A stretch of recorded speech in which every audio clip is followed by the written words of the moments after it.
Hello दोस्तों, कैसे हैं आप लोग। तो हम लोग भारतीय साक्ष्य अधिनियम देख रहे थे, ठीक है। तो इसमें हम लोगों ने सेक्शन 19 तक देख लिया था। तो चलिए हम लोग 20 से देखते हैं।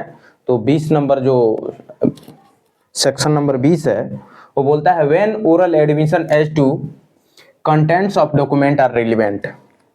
मतलब ओरल एविडेंस कब वो रिलेवेंट है, ठीक है। ओरल एविडेंस, ठीक है, oral admission as a content of document are relevant when, मतलब कब है। तो देखिए generally oral admission as to content of document are not relevant unless and until, मतलब ये ओरल जो एडमिशन है वो रिलेवेंट नहीं है जब तक कि जो व्यक्ति उसे कर रहा है, ठीक है, वो उसे मतलब लिखित रूप में शो न कर दे, ठीक है, या वो पार्टी इंटाइटल न हो ओरल एडमिशन करने के लिए, ठीक है। मतलब कहीं उसको लिखा ना गया हो, दिया ना गया हो। मतलब अगर कहीं लिखा है या दिया गया है कि ओरल एविडेंस वहां दिया जा सकता है, ओरल एडमिशन किया जा सकता है, ठीक है, तो अगर जब तक वो लिखा नहीं गया है तब तक वो रिलेवेंट नहीं है। देखिए section 20 oral admission as to contents of document, मतलब कोई डॉक्यूमेंट दिया गया है और उस डॉक्यूमेंट के बिहाफ पे हम ओरल एडमिशन कर रहे हैं तो वो रिलेवेंट है, जनरली तो रिलेवेंट नहीं है, ठीक है। देखिए oral admission as to contents of document are not relevant unless and until the party proposing to prove them so that he is entitled to give secondary evidence. मतलब जो party उसे देने के लिए इंटाइटल्ड है, ठीक है, जिसके पास वो राइट है देने के लिए, वो शो न कर दे कि इसमें मुझे ओरल एविडेंस या सेकेंडरी एविडेंस देने के लिए अलाउ है। वो शो करना पड़ेगा कि अलाउ है कि नहीं है, ठीक है। देखिए prove them so that he is entitled to give secondary evidence of contents of such document under the rules hereinafter content, ठीक है, उसके लिए रूल दिया गया हो। Unless the genuineness of document produced in is in question, ठीक है। अगर कहीं दिया नहीं गया है कि कोई डॉक्यूमेंट है उसके लिए हम ओरल एविडेंस दे सकते, ओरल एडमिशन कर रहे हैं, यानी कि हम ओरली बता रहे हैं उस डॉक्यूमेंट के बारे में, तो भैया जब वो डॉक्यूमेंट है तो तू डॉक्यूमेंट ही दे दो, है कि नहीं। तो अगर वो मान लीजिए कि डॉक्यूमेंट है ही नहीं, वो किसी और पार्टी के पास है, अपोजिट पार्टी के पास है, वो देना नहीं चाहती है, तो हम क्या कर सकते हैं, ओरली दे सकते हैं, ठीक है। अगर कहीं दिया गया है उसके लिए प्रोविजन अलाउ है तभी, ठीक है। तो ये रहा 20। सेक्शन 21 क्या कहता है, एडमिशन इन सिविल केसेस। तो एडमिशन इन सिविल केसेस क्या रिलेवेंट है, तो नहीं, admission in civil cases are not relevant. सुनिए 21 admission in civil cases when relevant, क्या एडमिशन सिविल केसेस में रिलेवेंट है, तो in civil cases no admission is relevant if it is made either upon an express condition that evidence of it is not to be given। अगर express condition में उसके लिए कोई जो civil case है, अगर मान लीजिए कहीं लिखित दिया गया है, ठीक है, तो तब तो वो दिया जा सकता है, अन्यथा सिविल मैटर में एडमिशन रिलेवेंट नहीं है। अगर मान लीजिए कि दोनों पार्टी एग्री हुई थी कि इस पे एविडेंस नहीं दिया जाएगा, ठीक है, इस पे एविडेंस नहीं दिया जाएगा, तो उस पे एविडेंस नहीं दे सकता है ना, इसमें ये कह रहा है। तो सुनिए अगर मान लीजिए दो पार्टी हैं, अगर सूट फाइल हुआ है सिविल केस में और वो पहले से किसी बात पे एग्री थी, कहीं लिखित है कि इस बात को लेके एविडेंस नहीं दिया जाएगा, तो उस पे नहीं दिया जाएगा, ठीक है। सुनिए in civil cases no admission is relevant if it is made either upon an express condition that evidence of it is not to be given, ठीक है। मान लीजिए कि कहीं एक्सप्रेस किया गया है, लिखित रूप में मौजूद है कि इस बात पे, इस चीज पे एविडेंस नहीं दिया जाएगा, अगर वो लिखा गया है तो दोनों में से कोई पार्टी उस बात पे एविडेंस नहीं दे पाएंगे, ठीक है, उस चीज के लिए। और under circumstances from which the court can infer that the parties agree together that evidence of it should not be given, ठीक है ना। तो उस पे एविडेंस नहीं दे सकते, जिस पे हमने पहले ही लिख दिया कि इस पे एविडेंस नहीं दिया जाएगा एक्सप्रेस मैनर में, मतलब लिखित रूप में, तो नहीं दे सकते हैं, ठीक है। तो हो गया। एक्सप्लेनेशन भी है इसमें, देख लीजिएगा। Nothing in this section shall be taken to exempt any advocate from giving evidence of any matter of which he may be compelled to give evidence under subsection 1 and 2 of section 132। ठीक है, जो है advocate पे ये apply नहीं होता है 132 के सब क्लॉज 1 और 2 के तहत। ठीक है, तो चलिए अब आता है कन्फेशन टू पुलिस ऑफिसर। तो आ जाइए कन्फेशन टू पुलिस ऑफिसर। तो इसमें दो है, एक मतलब 23 में सब क्लॉज 1 है कन्फेशन टू पुलिस ऑफिसर, और दूसरा क्लॉज कहता है confession to police officer in police custody, confession in police custody. ठीक है, तो दोनों क्या है, इरिलीवेंट है, मतलब रिलीवेंट नहीं है। Confession to police officer is not relevant. ठीक है, and confession in police custody is also irrelevant. ठीक है, दोनों क्या है, इरिलीवेंट है। लेकिन बोला गया है कि confession in police custody relevant हो जाएगा जब उस कन्फेशन से सर्च में कोई चीजें सामने आए। ठीक है, मान लीजिए हमने कहा कि मैंने उसका मर्डर किया और जिस चीज से मैंने मारा है वो चीजें मैंने वहां रखी है ना, पुलिस वहां गई, सर्च की, वहां से वो चीज मिल गई, उस पर उसका फिंगरप्रिंट है, तो वो क्या हो जाएगा, वो चीजें उतना ही बात उतना ही कन्फेशन उसका पुलिस कस्टडी में या पुलिस के सामने रिलेवेंट है जितनी चीजें प्रूव हो पा रही हैं। अगर प्रूव नहीं हो पा रही हैं, सर्च में मिल नहीं रहा है और प्रूफ भी नहीं हो पा रही है, तो वो कन्फेशन इरिलीवेंट माना जाएगा। ठीक है, 23 में ये है। तो देखिए confession to police officer is irrelevant, confession in police custody ये भी इरिलीवेंट है। ठीक है, अब देखिए कन्फेशन कहीं डिफाइन है तो नहीं, इन भारतीय साक्ष्य अधिनियम कहीं भी डिफाइन नहीं है। लेकिन एक केस आया था पकला नारायण स्वामी वर्सेस एम्परर, इसमें कन्फेशन को जज साहब थे कुकबर्न आई थिंक, नहीं देखते हैं कौन से,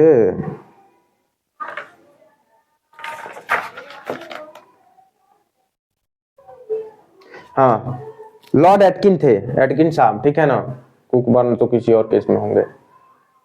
तो लॉर्ड एटकिन साहब ने कन्फेशन को डिफाइन किया था और उन्होंने बोला था कि confession must be either accept as a whole. ठीक है, कन्फेशन में be either accept as a whole, मतलब कन्फेशन पूर्ण रूप में अपने आप में क्या होना चाहिए, मतलब पूरी तरह से हम कन्फेस कर रहे हैं कि हाँ मैंने ये किया।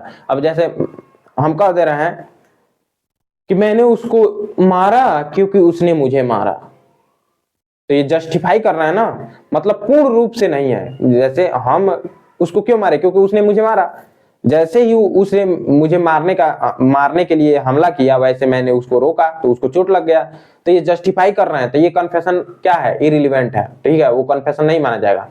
कन्फेशन वो माना जाएगा जिसमें मैंने कहा मैंने ही इसे मारा है। ठीक है ना, और सेल्फ डिफेंस में वो नहीं होना चाहिए, मतलब आप उस चीज को क्या जस्टिफाई ना करें, जस्टिफाई करने का इन द सेंस कि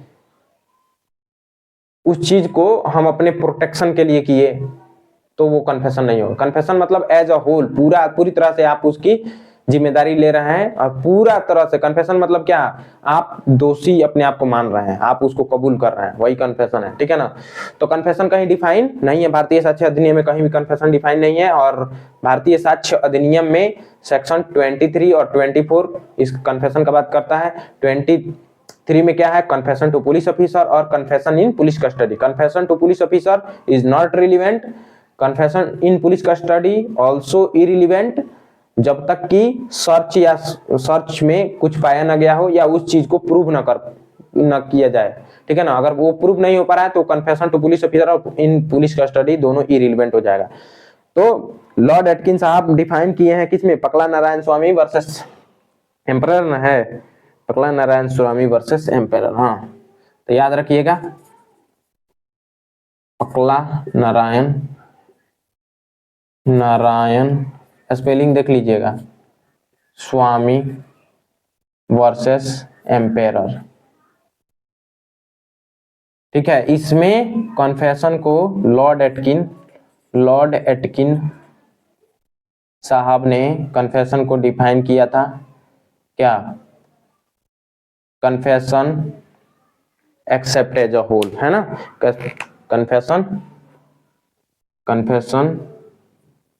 confession confession must be either accept as a whole। ठीक है, कन्फेशन अपने आप में पूर्ण रूप से क्या होना चाहिए, स्वतंत्र होना चाहिए, कोई दबाव नहीं होना चाहिए। कन्फेशन है ना, कन्फेशन जो है थ्रेट, प्रोमिस, इस सब में नहीं लिया जाना चाहिए। जैसे 24 जो कहता है trial for the same of है, कहाँ गया, अरे यार 22 है ना, हाँ मतलब ये तो ठीक है, 22 तो हम छोड़ ही दिए थे। इंड्यूसमेंट, थ्रेट, कोर्जन और प्रोमिस 22 तो छोड़ ही दिए थे। तो हाँ, कन्फेशन अगर इंड्यूसमेंट से, थ्रेट से, कोर्जन से और प्रोमिस से किया जा रहा है तो कन्फेशन वैलिड नहीं है, ठीक है ना, इररिलेवेंट हो जाएगा। 22 नंबर पहले देखेंगे ना, तब 23 देखेंगे।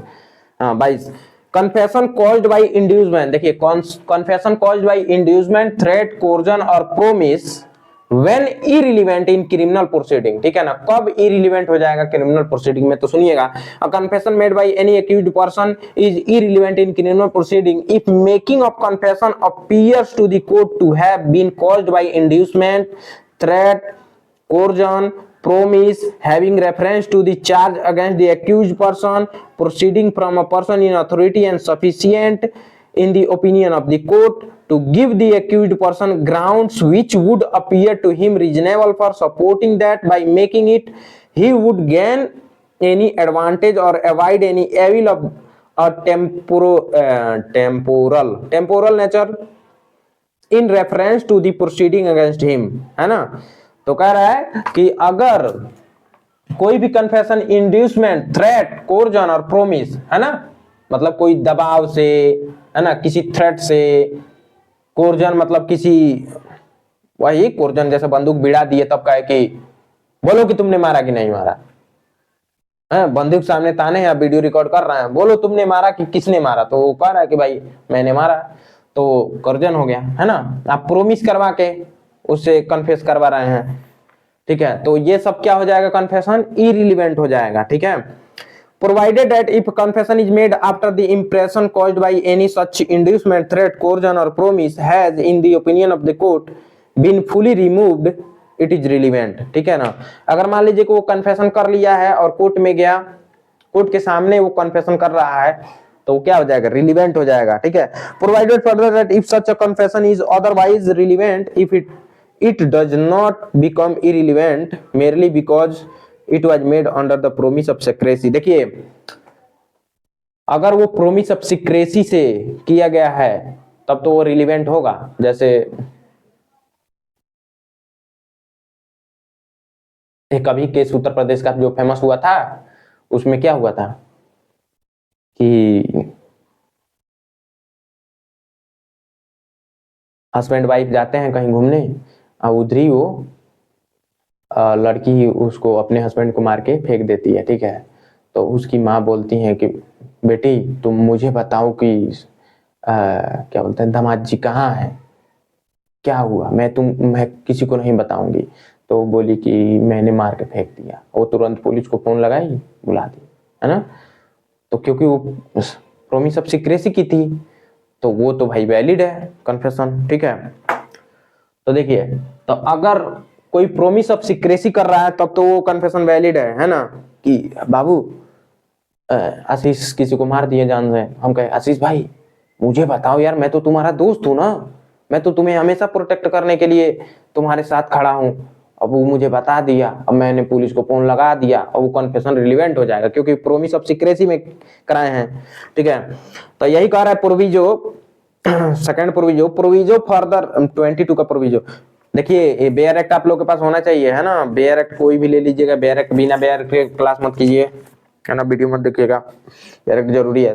Provided further that if such a confession is otherwise relevant it does not becomes irrelevant merely because it was made under a promise of secrecy or in consequence of deception practice on the accused person for the purpose of obtaining it, ठीक है ना। अगर dissipation भी, उस कोई dissipation practice भी कर रहे हैं उसके साथ कि वो बता दे या उससे जानकारी निकल जाए, तो वो भी रिलीवेंट हो जाएगा। और व्हेन ही हैज ड्रंक, यदि उसको दारू पिला के तब बकवा लिए, वो भी रिलीवेंट है। drunken, or because it was made in answer to question which he need not have answered, whatever may have been the form of those questions, or because he was not warned that he was not bound to make such confession and that evidence of it might be given against him। ठीक है, तो वो evidence उसके खिलाफ दिया जा सकेगा। ठीक है, चलिए, तो कन्फेशन कहीं डिफाइन है तो नहीं है। किस में डिफाइन किया गया? तो पकला नारायण स्वामी वर्सेस एम्परर में। किसने किया? लॉर्ड एटकिंस साहब ने। क्या बोले? Confession must be either accept as a whole. ठीक है, अब देखिए, कन्फेशन दो प्रकार का होता है। कितने प्रकार का होता है? दो। एक होता है इनकल्पेटरी कन्फेशन, एक होता है एक्सकल्पेटरी। ठीक है, एक इनकल्पेटरी, एक एक्सकल्पेटरी है ना। कन्फेशन दो प्रकार का होता है, एक इनकल्पेटरी, एक एक्सकल्पेटरी। ठीक है, एक इनकल्पेटरी इन नेचर, एक एक्सकल्पेटरी इन नेचर। ठीक है, तो एक और केस आया, केस का नाम है पलविंदर कौर, है ना। Palvinder Kaur versus state of Punjab. ठीक है, एक केस आया एक और, Palvinder Kaur versus state of Punjab. यहां से देख लीजिएगा, पलविंदर कौर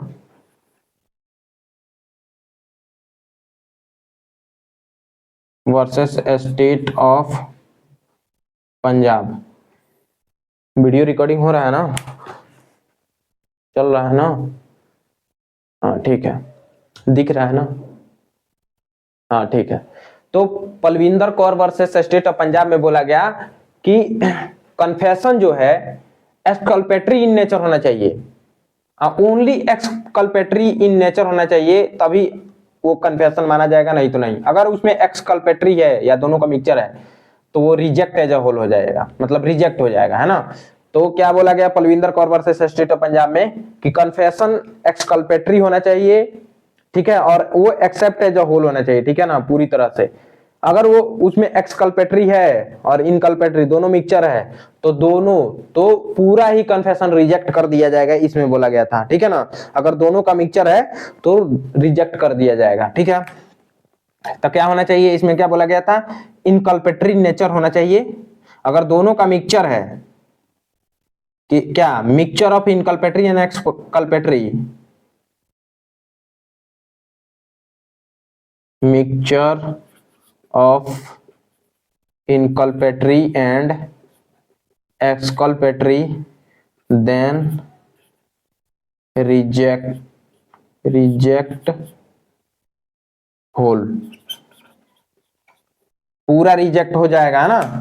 तो पूरा रिजेक्ट हो जाएगा। उसके बाद से Nishikant Jha versus state of Bihar का केस आया। ठीक है,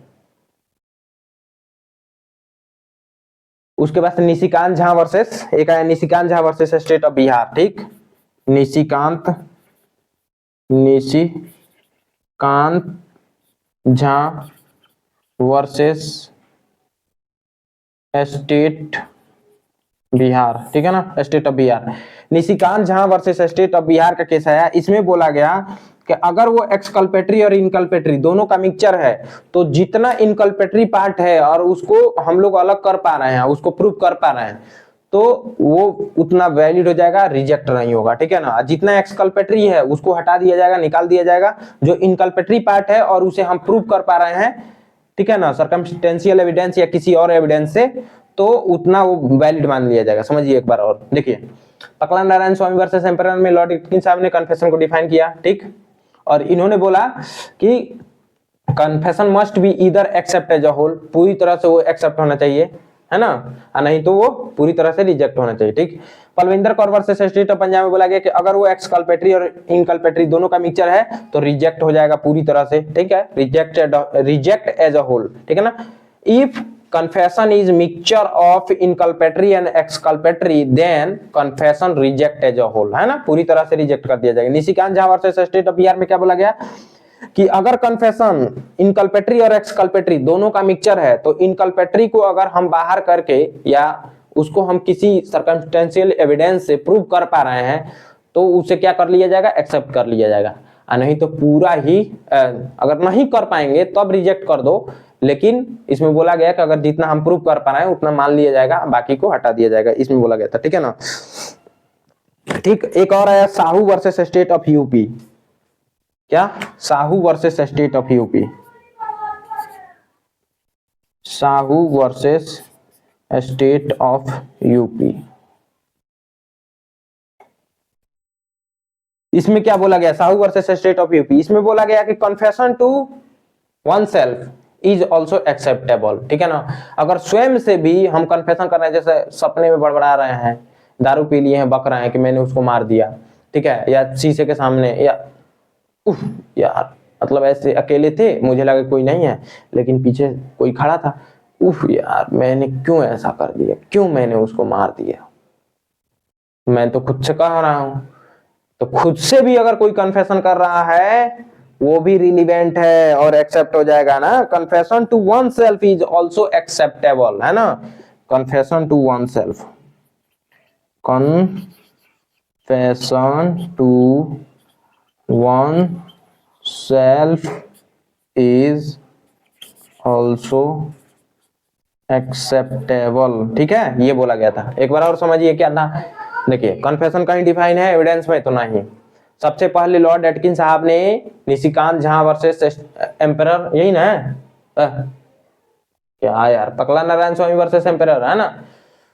निशिकांत झा तो इसमें पकला नारायण स्वामी वर्सेस एम्परर में लॉर्ड एटकिन साहब ने कन्फेशन को डिफाइन किया। उन्होंने बोला कि confession must be either accept as a whole, है, पूरी तरह से कन्फेशन एक्सेप्ट होना चाहिए, तभी वो क्या है, रिलीवेंट है, नहीं तो नहीं है, तब रिजेक्ट हो जाएगा।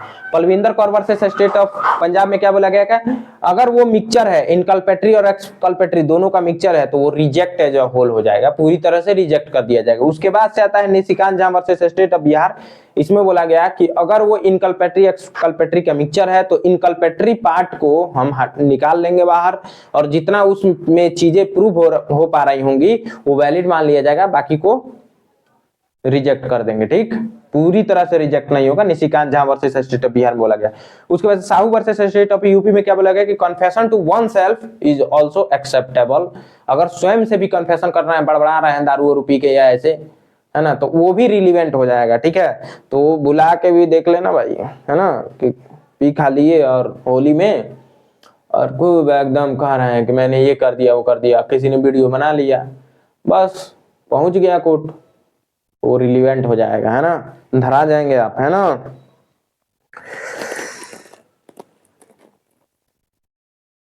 ठीक, तो इतना याद रखिए। अब आ जाइए हम लोग किस में आ गए, 23 तो जान ही गए, कन्फेशन टू पुलिस ऑफिसर। चलिए देख लेते हैं एक बार, 23 पढ़ लेते हैं, 22 तो पढ़ चुके हैं, 23 कन्फेशन टू पुलिस ऑफिसर। तो इसका सब क्लॉज 1 कहता है no confession made to police officer shall be proved as against a person accused of any offence. ठीक है ना, पुलिस ऑफिसर को किया गया कोई भी कन्फेशन एक्यूज के खिलाफ यूज नहीं किया जाएगा। ठीक है ना, प्रूव नहीं किया जाएगा। अगर proved shall be proved as against a person accused of any offence. ठीक है ना, तो पुलिस ऑफिसर को किया गया, अब मान लीजिए कि वो रिलीवेंट होता, सपोज मानिए कि पुलिस ऑफिसर को दिया गया बयान अगर वो वैलिड होता कोर्ट में तो क्या होता, सोचिए। पुलिस तो गड़े मुर्दे उखड़वा ले, हैं, जानते ही हैं, पुलिस की लाठी पे कोई भी बाएं बाएं बोलेगा, है ना, तो इसीलिए उसको क्या किया गया है, इरिलीवेंट किया गया है, कि पुलिस ऑफिसर को किया गया कोई भी कन्फेशन इरिलीवेंट होगा, है ना, जब तक वो प्रूव नहीं हो पा रहा है। ठीक है, नहीं तो किसी भी केस में देखते नहीं है, लगते हैं पुलिस वाले मारने अपने आप, हाँ हमने किया साहब, हमने किया, है ना, तुरंत भूत जाग जाता है कि हाँ मैंने ही किया। जो नहीं किया होगा वो कबूल कर लेगा, है ना। इतना खतरनाक होता है सब पुलिस वाला, है। तो पहला ये हो गया। दूसरा कह रहा है कि no confession made by any person while he is in the custody of police officer. ठीक है ना, दूसरा ये कह रहा है, पहले ये दोनों अलग अलग सेक्शन थे लेकिन अब इसमें कह रहा है कि पुलिस ऑफिसर को पुलिस कस्टडी में किया गया पुलिस ऑफिसर को कन्फेशन वो भी इरिलीवेंट होगा unless it is made in the immediate presence of magistrate. अगर वो लेकिन कह रहा है कि अगर वो इमीडिएट प्रेजेंस ऑफ मजिस्ट्रेट के सामने किया जा रहा है कन्फेशन तो वो रिलीवेंट हो जाएगा, ठीक है ना। Provided that when any fact is deposed to as discovered in consequence of information received from a person accused of any offense in the custody of police officer, so much of such information, whether it amount to a confession or not, as relates distinctly to the fact discovered, may be proved। देखिए इसका एक proviso ये कहता है कि police custody में भी किया गया कन्फेशन वो भी रिलीवेंट होगा अगर उस कन्फेशन से कोई चीजें मिल रही हैं, ठीक है ना, सर्च में कुछ मिल रही हैं, ठीक है ना। देखिए कह रहे accused of any offence the custody of police officer so much of such information whether amount to confession और नॉट। देखिए कह रहे कि consequences of information received from a person accused of any offence, इसमें कुछ डिस्कवर हो रहा है। देखिए provided that when any fact is deposed to as discovered in consequences of information, ठीक है ना। कह रहा है कि उसके द्वारा बताए गए इंफॉर्मेशन से कोई चीजें निकल के बाहर आ रही हैं, कुछ चीजें मिल रही हैं, है ना, तो वो रिलीवेंट हो जाएगा, ठीक है, अदरवाइज रिलीवेंट नहीं है। उसके बाद से 24 कहता है trial for the same offence, तो ये तो हो जाएगा। Consideration for proved confession affecting person making it and other jointly under trial for the same offence. कह रहा है कि when more person than one are being tried jointly for the same offense and confession made by one of such person affecting himself and some other of such person is proved, the court may take into consideration such confession as against such other person as well as against the person who makes such confession। चलिए 24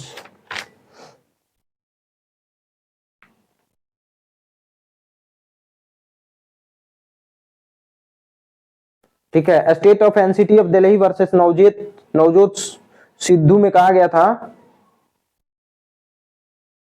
कि police custody में किसी को भी अगर confession किया जा रहा है तो वो इरिलीवेंट हो जाएगा, ठीक है, ये बोला गया था।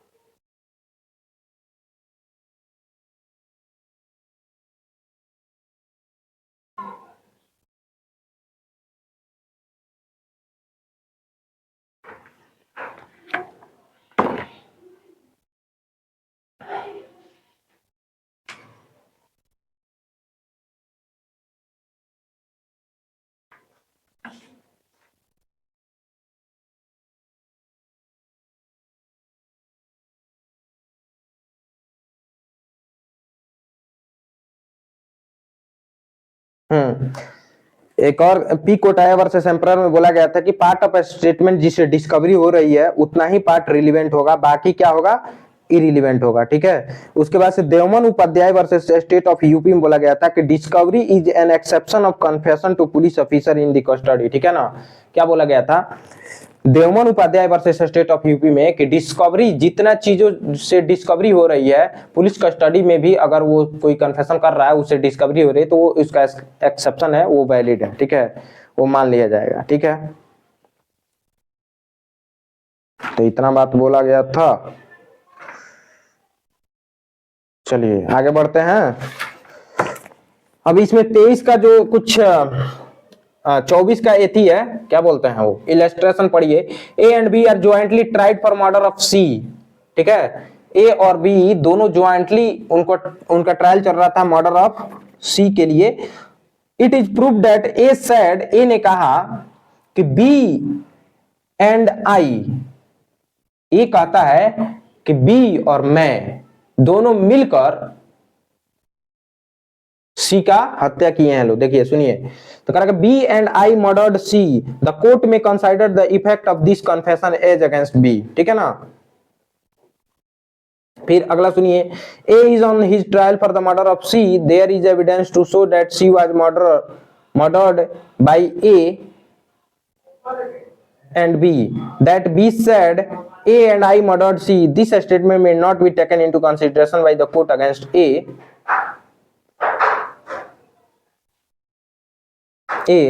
as B is not being jointly tried, ठीक है ना। जैसे मान लीजिए कि A on the trial for the murder of C ए का ट्रायल चल रहा था सी के मर्डर के लिए। There is evidence to show that C was murdered by A and B. Evidence है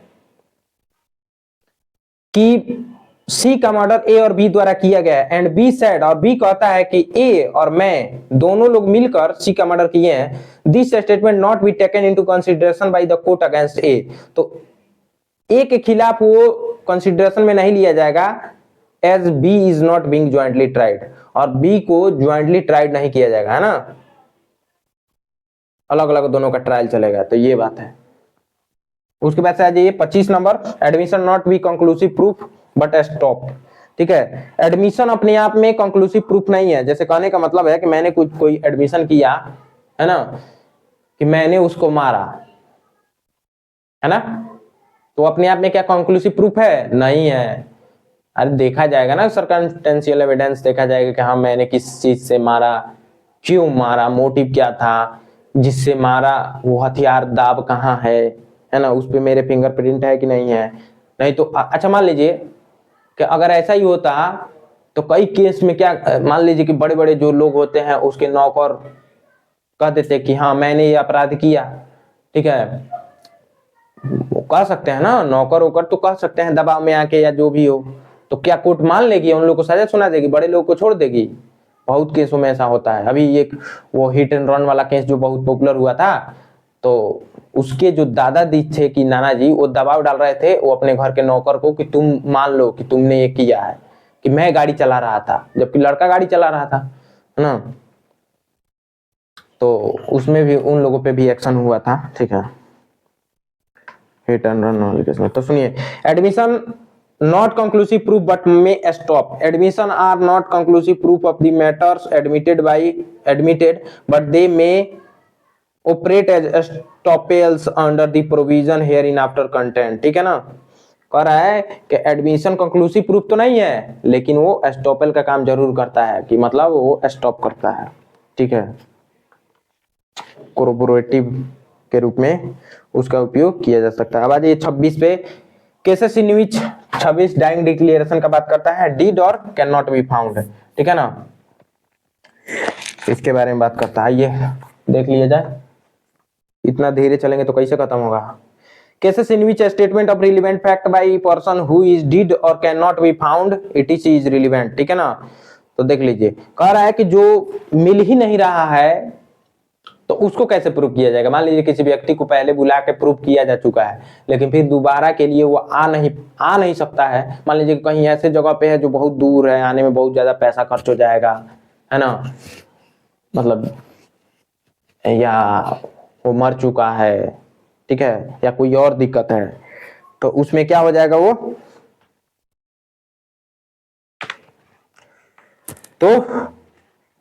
वो रिलीवेंट हो जाएगा। पहले वाला ही, अगर सेम केस है तो पहले वाला ही रिलीवेंट हो जाएगा। तो चलिए 26 में देख लेते हैं क्या क्या है इसमें। पहला तो है डिड, मर चुका है। दूसरा कैन नॉट बी फाउंड, मिल नहीं रहा है। तीसरा किस चीज का बात करता है, इनकैपेबल ऑफ एविडेंस, मतलब वो अनसाउंड माइंड है या जो भी हो, है ना। तो अगर मान लो कि वो मर चुका है या वो मिल नहीं रहा है या वो अनसाउंड माइंड है ना, या वो इतना बीमार है कि उसे लाना उचित नहीं है, या वो ऐसा व्यक्ति है जिसके लाने पे बहुत ज्यादा मतलब सरकार को, जैसे मान लीजिए कि राम रहीम माने जो भी हो, उन लोगों को लाने में काफी सरकार को फोर्स तैनात करना पड़ता है ना, लोग टूट पड़ेंगे, है ना, उसको बचाने के लिए, उसके फॉलोअर्स। तो ऐसे ही केस को मान लीजिए, है ना, कि उसको लाया नहीं जा सकता है। ठीक, तो वही इंपॉर्टेंट हो जाएगा। तो इसमें देख लीजिए,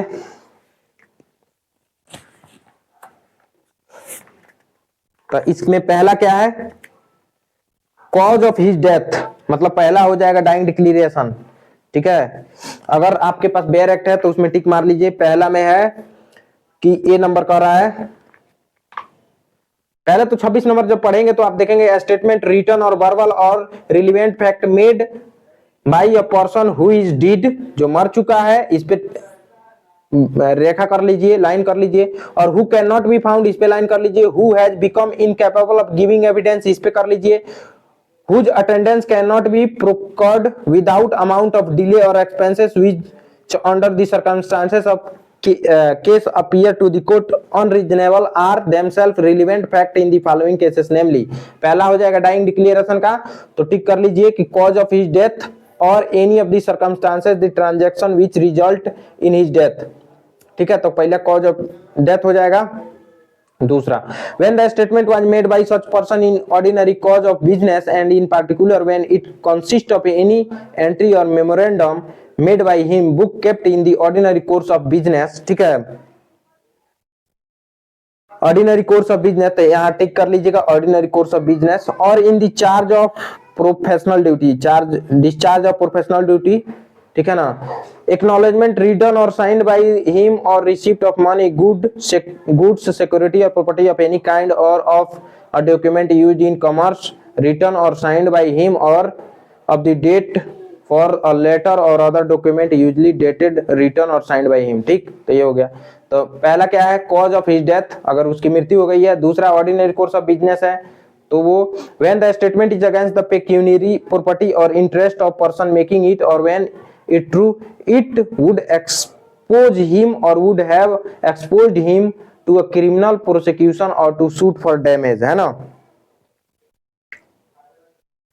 when statement against the pecuniary और प्रॉपर्टी इंटरेस्ट, ठीक है ना, द पेक्यूनियरी और proprietary interest of the person making it, है ना, मतलब उसके खिलाफ है। अगेंस्ट दी पेक्यूनियरी और, है ना, उसके खिलाफ ही है। उसके खिलाफ मतलब अरे उसके कस्टम के, उसके राइट्स के, रिलीजन के खिलाफ है, तो वो है मैटर।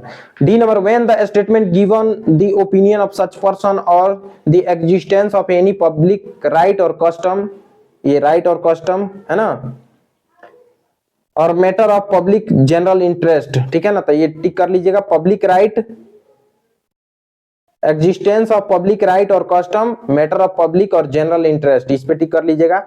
अब सी नंबर में अगेंस्ट द पेक्यूनियरी और proprietary interest of person making it, उसी के खिलाफ है। ठीक।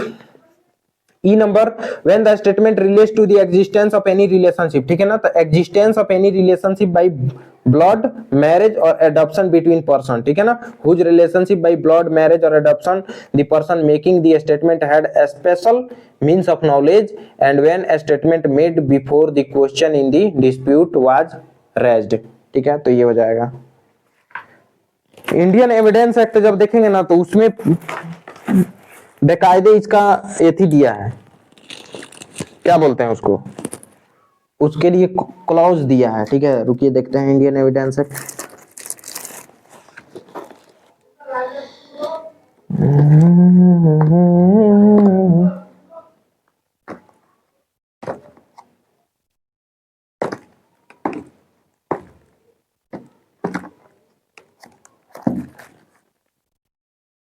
Transfer administration, Indian contract, Indian evidence, ठीक।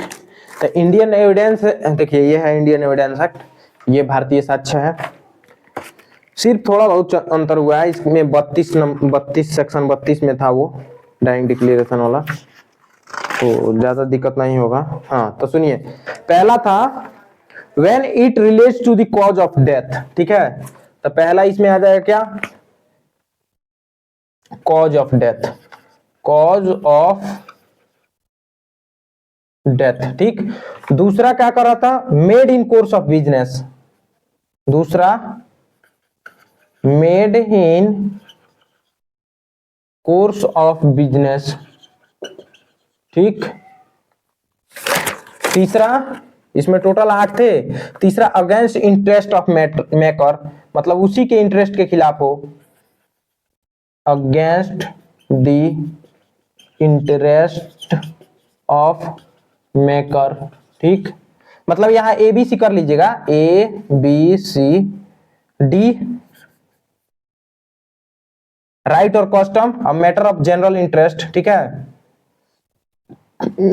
पब्लिक राइट और कस्टम, पब्लिक राइट और कस्टम और matter of general, matter of double T रहेगा, matter of general, general interest, interest कर लीजिएगा। ई नंबर में existence, relates to existence of relationship, existence of relationship, ठीक। और एफ में विल और deed relating to family affairs, ठीक है ना, विल और deed relating to family affairs. उसके बाद से document relating to transaction mentioned in section 13 clause A, ठीक है ना, सेक्शन 13 क्लॉज ए, मतलब कह रहा है कि document relating to transaction mentioned in section 13 clause A. 8 number कह रहा है कि made by several person and express feeling और relevant to the matter in question. 8 number लिख लीजिएगा, सुन लीजिए एक बार और, made by several person and express feeling relevant to the matter in question। देखिए, when the statement was made by number of persons and expressed feeling or impressed on their part relevant to the matter in the question, ठीक है। तो ये हो गया, तो ये था सेक्शन 26 जो कि पहले इंडियन एविडेंस एक्ट में सेक्शन 32 में था। तो आई होप आप लोग को समझ में आया होगा, नहीं समझ में आएगा तो कमेंट में जरूर बताइएगा, ठीक है। और हम प्रयास करेंगे कि और अच्छे से समझाएं, ठीक। तो डाइंग डिक्लेरेशन का एक केस भी था, क्वीन वर्सेस अब्दुल्ला, जिसमें बोला गया था कि स्टेटमेंट चाहे ओरल में हो या राइटिंग में हो या जेस्चर में हो, सब क्या हो जाएगा, रिलीवेंट होगा, ठीक है। और एक और था पकड़ा नारायण स्वामी वर्सेस एम्परर, इसमें बोला गया था कि जरूरी नहीं कि स्टेटमेंट जो दे रहा है वो इसी बिलीफ में दे, मतलब कि मैं मरने वाला हूं। पकड़ा नारायण स्वामी वर्सेस एम्परर में क्या बोला गया था कि डाइंग डिक्लेरेशन देने वाला व्यक्ति जरूरी नहीं कि वो उसको लगे कि वो मरने वाला है तभी दे रहा है, ठीक है ना। पता नहीं लाइट तो ऑन किए नहीं थे, देखिए ये वाला लाइट तो ऑन किए नहीं थे, पता नहीं कैसे दिख रहा होगा कि नहीं साफ उतना, ठीक है। सो थैंक्स फॉर वॉचिंग, मिलते हैं नेक्स्ट वीडियो में।